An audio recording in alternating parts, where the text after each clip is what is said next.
Presented by PY Films.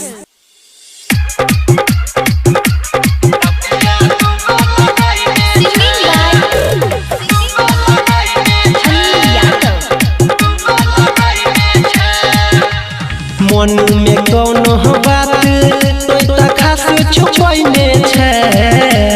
मन में कौनो बात तो खास छुपैने छे।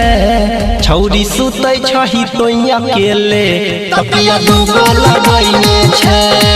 छौरी सुतै छही तो अकेले तकिया दूगो लगैने छे। मन में कौनो बात तो खास छुपैने छे।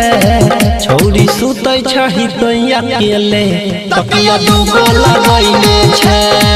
छौरी सुतै छही तो अकेले तकिया दूगो लगैने छे।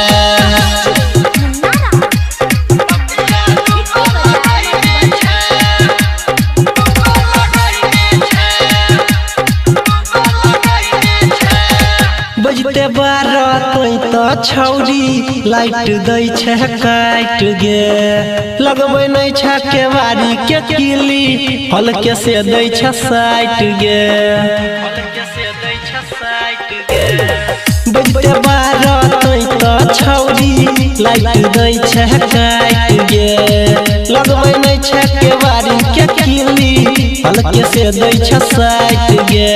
लागैया हमरा कोनो लागैया हमारा कोनो पलान बनैने छे। छौरी सुतै छही तो अकेले तकिया दूगो लगैने छे।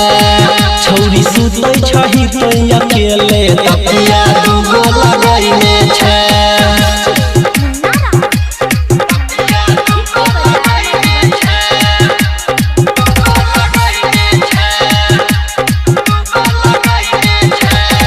जाने छियो सबटा खेला तोहर छौरी हम गे। बाप से तोरा कहबो हमे धरबो नाही दाम गे।